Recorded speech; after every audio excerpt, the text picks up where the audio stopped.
नमस्कार, मैं प्रशांत और आप देख रहे हैं जी न्यूज। देखिए, हमारे साथ मौजूद हैं बीजेपी के प्रवक्ता सुमित सांग जी।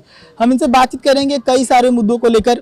सबसे पहले 22 तारीख को जो प्राण प्रतिष्ठा है, उससे पहले लगातार विवादित बयान, कभी कोई कह देते हैं कि हम वृंदावन जानते हैं, तो कोई कह देते हैं कि मांस खाते हैं। लगातार इंडी गठबंधन के जो नेता इस तरह की बयानबाजी कर रहे हैं, कैसे देखते हैं? मानसिक रूप से अपंग और अपाहिज लोग जो हैं वो इसी प्रकार की बातें करते हैं। जिनको सनातन का ज्ञान नहीं है, जिनको धर्म का ज्ञान नहीं है, जिनको इस देश की आत्मा के विषय में जानकारी नहीं है और जिन्हें भारत को माँ कहने में शर्म आती है, वो लोग इसी प्रकार की बातें करते हैं।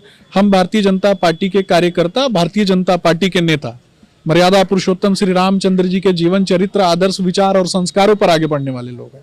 हमने अंतिम पायदान पर बैठे हुए व्यक्ति को आगे बढ़ाने के लिए कार्य करना सीखा है। यही हमारे कार्य करने का उद्देश्य है। और मध्यम परिवार से आने वाले जो बच्चे हैं, अंतिम पायदान पर बैठे हुए जो दलित आदिवासी बच्चे हैं, उनके सपनों की पूर्ति के लिए अगर कोई कार्य कर रहा है तो देश के यशस्वी प्रधानमंत्री आदरणीय श्री नरेंद्र मोदी जी कार्य कर रहे हैं। और जो लोग भी इंडी अलायंस के जो लोग इस प्रकार की बातें करते हैं, समझने की आवश्यकता है। इंडी अलायंस के विषय में जानकारी रखने की आवश्यकता है। ये लोग परिवारवाद के पोषक हैं, पारिवारिक बिजनेस चला रहे हैं, काले धन को छुपाने की कोशिश कर रहे हैं, इसीलिए आए दिन ये अनर्गल बयानबाजी करते हैं। इनका पैसा कहां से आता है ये भी जानकारी रखने की आवश्यकता है। पाकिस्तानी मानसिकता लेकर के चलने वाले लोग हमेशा श्री रामचंद्र जी के विषय में गलत ही बोलेंगे, लेकिन ऐसे लोगों से निपटना भारतीय जनता पार्टी जानती है और देश की जनता भी जानती है कि जितना गाली देंगे सनातन उतना ही एकजुट होगा। ये इस्लामिक तुष्टीकरण के नाम पर सनातन को गाली देना कभी भी नहीं चलेगा। और ऐसे लोग जो हैं, कहीं ना कहीं इनसे जा करके पूछना चाहिए, जिन लोगों ने चारा चोरी किया, भैंस का चारा नहीं छोड़ा, वैसे लोग हमें ज्ञान देंगे क्या? उदयनिधि स्टालिन जैसा व्यक्ति जो बिहारियों के ऊपर जब लाठीचार्ज होता है और बिहारियों को अपमानित किया जाता है, तो इस प्रकार के लोग, बिहारियों के विषय में अपशब्द बोलने वाले जो लोग हैं, वैसे लोगों ने मिलकर के इंडी अलायंस बनाया है। बिहार के मुखिया नीतीश जी को पूछना चाहिए, शर्म नहीं थी क्या उनको? कि पूछने में थोड़ी भी शर्म नहीं आई कि बिहार के बच्चों को जब दूसरे राज्यों में अपमानित होना पड़ता है और यही इंडी अलायंस के जो रहने वाले जो मुख्यमंत्री हैं वो जिस प्रकार से अपमानित करते हैं, तो क्या उनसे सवाल नहीं पूछना चाहिए था? बंगाल को जिस तरीके से पूरे बंगाल को बलात्कार का गढ़ बना दिया गया है ममता बनर्जी के शासनकाल में, क्या वहां की माताएं बहनें नहीं है क्या? ये जानने की जानकारी नहीं है क्या? ऐसे लोगों को प्रश्रय देने वाले लोग हमेशा भारतीय जनता पार्टी के खिलाफ ही बात करेंगे। करने दीजिए। हम अंतिम पायदान पर बैठे हुए व्यक्ति को आगे बढ़ाने की बात करते हैं, उनके सपनों को बनाने की बात करते हैं और उनके सपनों को स्वर्णिम ऊंचाइयों तक ले जाने की बात देश के यशस्वी प्रधानमंत्री आदरणीय श्री नरेंद्र मोदी जी के नेतृत्व में हम करते हैं। आपका एमपी दौरा हुआ था, वहां के मुख्यमंत्री से मुलाकात हुई, क्या कुछ था पूरा?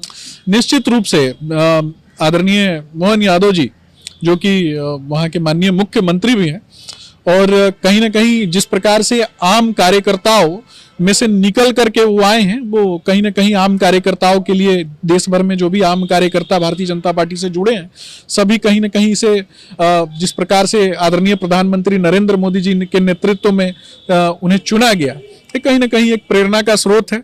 मेरी भी मुलाकात हुई, मैंने भी उन्हें बिहार आगमन के लिए न्योता दिया, अनुरोध किया। उन्होंने हंस करके कहा कि निश्चित रूप से मौका मिलते ही आऊंगा बिहार।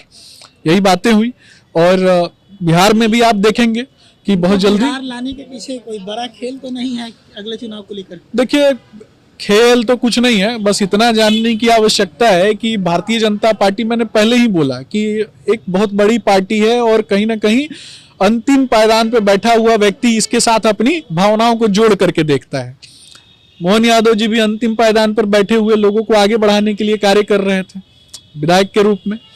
और वैसे लोग जब एकीकृत होते हैं किसी दल के साथ, तो निश्चित रूप से सभी जगह जो है वो जाकर के देखते हैं कि कहाँ किस प्रकार से कार्य हो रहा है। बिहार के लोगों ने उन्हें न्योता दिया है, तो निश्चित रूप से जब भी आएंगे तो हम उनका स्वागत करेंगे। ये माना जाए कि अगले चुनाव में स्टार प्रचारक मोहन यादव भी हो सकते हैं? देखिए, ये तो हमारी पार्टी का निर्णय होता है। पार्टी जिस प्रकार से निर्णय करती है वो पार्टी के सर्वोच्च नेताओं का निर्णय होता है। मेरा एक नैतिक मूल्यों के आधार पर मैंने उन्हें निमंत्रित किया। पार्टी प्रवक्ता के रूप में, एक आम कार्यकर्ता के रूप में मेरा मन था कि वो आए, तो मैंने उन्हें निमंत्रित किया। स्वीकारना नहीं स्वीकारना जो है ये तो उनके हाथ में है। चलिए, हमारे साथ सुमित शशांक जी थे, हमने बातचीत किया। लगातार जिस प्रकार से राजद के नेता जो है बयानबाजी कर रहे हैं और आज जिस प्रकार से फतेह बहादुर ने पत्रकारों के साथ दुर्व्यवहार किया, इन सभी मुद्दों पर इनसे बातचीत कर रहे थे। साथ ही ये भी पता चला कि मोहन यादव जो कि मध्य प्रदेश के मुख्यमंत्री हैं, वो चुनाव में बिहार में अपनी भूमिका निभाते हुए नजर आएंगे। ऐसे ही तमाम खबरों के लिए जुड़े रहिए एजी न्यूज के साथ। कैमरामैन पृथ्वी के साथ पटना